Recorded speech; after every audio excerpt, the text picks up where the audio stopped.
my sound on? Thank you.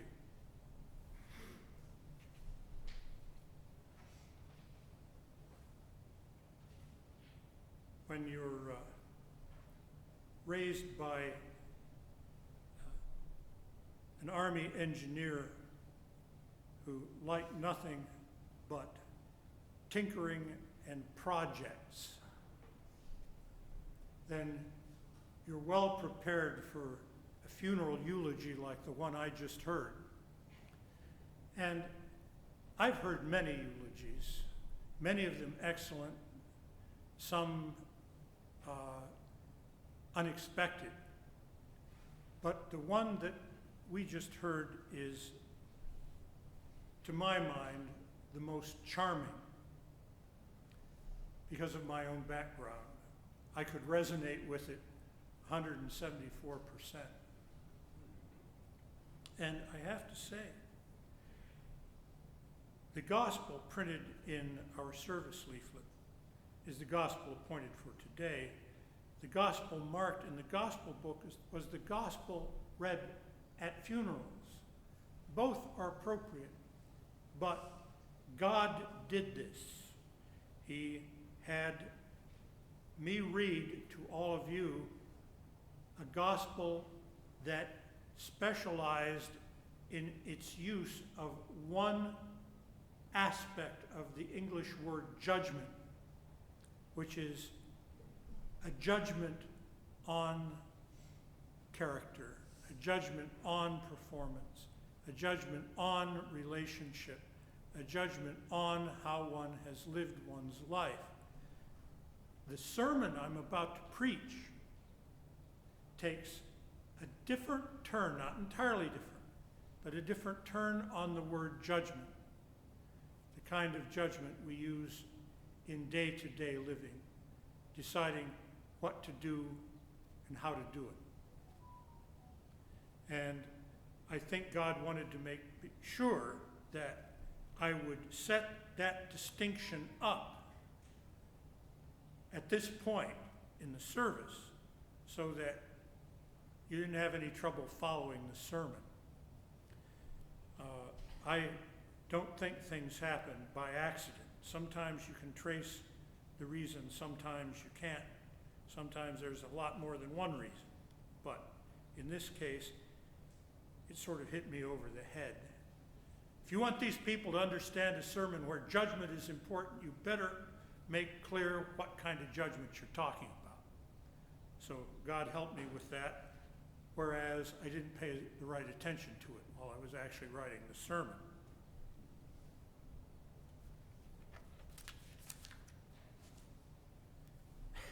And the title of the sermon, which I usually don't announce but will this time, is Character and Judgment. What is the meaning of life?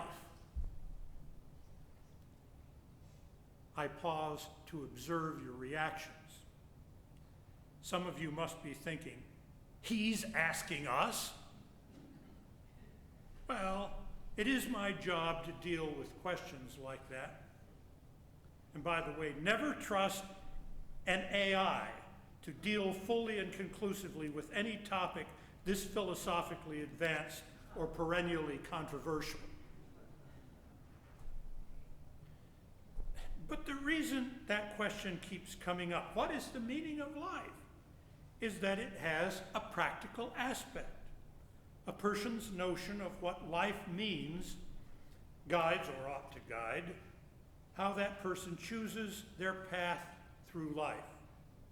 And that leads me to the way I usually answer the question, what is the meaning of life? The meaning of life is character and judgment. Character and judgment. I don't often get a chance to preach on this because character, in the sense of a person's ethics and values, and judgment in the sense of routine decision-making, are not subjects that often get directly mentioned in Holy Scripture. so their importance is constantly implied. However, in today's reading from Paul's letter to the Romans, character is directly mentioned. Suffering produces endurance, and endurance produces character, and character produces hope. That little sentence straddles the third and fourth verses of the 5th chapter of Romans. And I would note that if a person doesn't already have some training in how to view life and some support in dealing with life's difficulties, suffering will not necessarily produce endurance and character.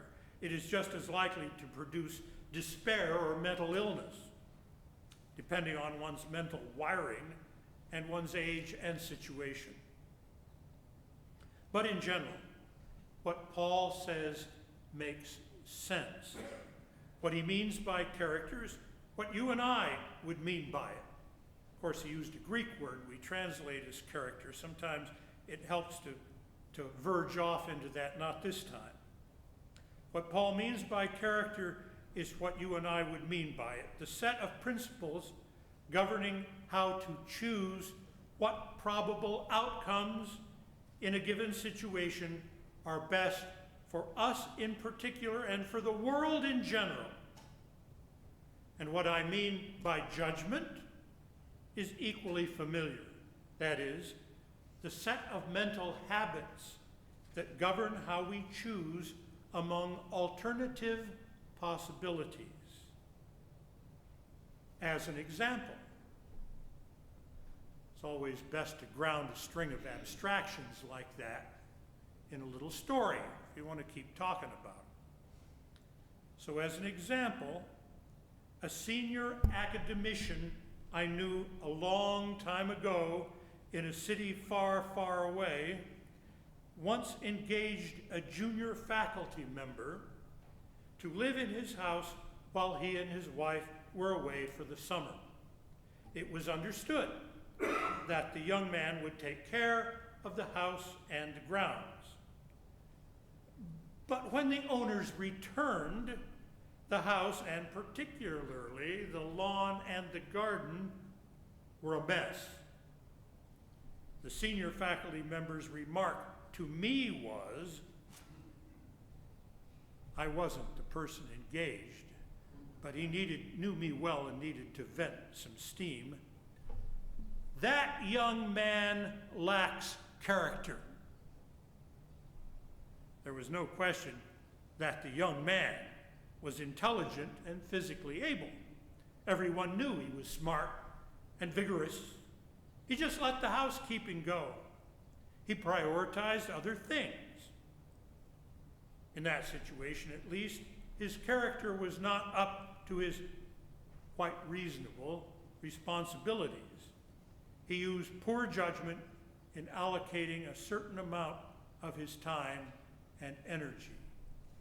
In that situation, even an academician must attend to both the footnotes and the weeds.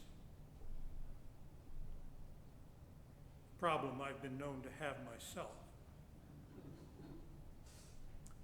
This shows us two things about character and judgment. First, they are socially constructed. They're not only about what goes on in an individual's mind, but what goes on in a community of activity and understanding. That much we can get out of my illustration. What we can get out of Paul's letter is the second crucial feature of character and judgment. They have a theological dimension. That is, you could say, the social construction of character and judgment is expanded to include not only our fellow human beings, but God. This is the big reason the Bible is important. It insists on the divine context. It does so because for character and judgment to make any sense, for them to be basic to the meaning of life, they must be grounded in the nature and purposes of God, the creator of the universe, in which beings with character and judgment live and move and have our being. The looming catastrophe of every microsecond of life.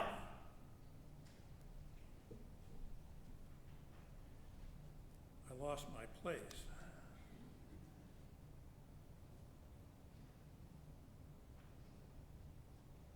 It's a bad place to lose it, because I thought, it's vanity when you think you've turned a good phrase like the looming catastrophe of every microsecond of life.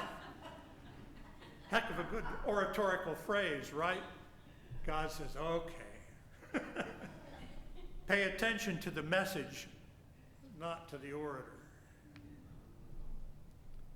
The looming catastrophe of every microsecond of our existence is that we are able to ignore, misunderstand, distort, and reject the nature and purposes of God.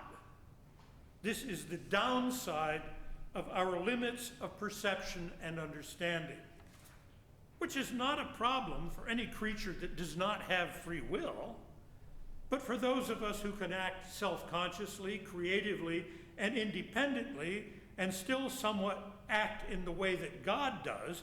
The Bible calls this being made in the image and likeness of God. Well, we are constantly in danger of thinking and doing things that undercut the goodness God has built into all his creation, undercut the nature and purposes of God. And for our mistakes, we are responsible, accountable, in a way no amoeba, cat, or elephant can ever be. And that's why the whole Bible, and especially the gospel of Jesus Christ, exists to proclaim and to explain, adapted to every generation, how God acts to take responsibility for repairing the world and assisting his creatures with free will in keeping our character and judgment on track. Paul, in today's passage from the letter to the Romans, is concerned mainly with reassuring us that our proclivity for sin, our usual term for misusing character and judgment, for distorting the meaning of life, reassuring us that our proclivity for sin will not destroy our individual lives and the universe in general. It could, but God won't let it. We and any other creature in this creation of God's who have messed up character and judgment are saved by his generosity, his mercy, his patience, and, dare I say it, his good humor. It's only devils that take themselves too seriously to be saved. So that is Father Kip's take on the meaning of life. Character and judgment, and God's ongoing attempt to keep our character and judgment aligned with his, aligned with God's character with a capital C and his judgment with a capital J. We are here on this Sunday morning, and we are here wherever and whenever we are to do our best to participate in the grand adventure of living into God's strategy for saving us from our tendency to distort what life is really all about. And what is life really about? It's about the joy and generosity of God.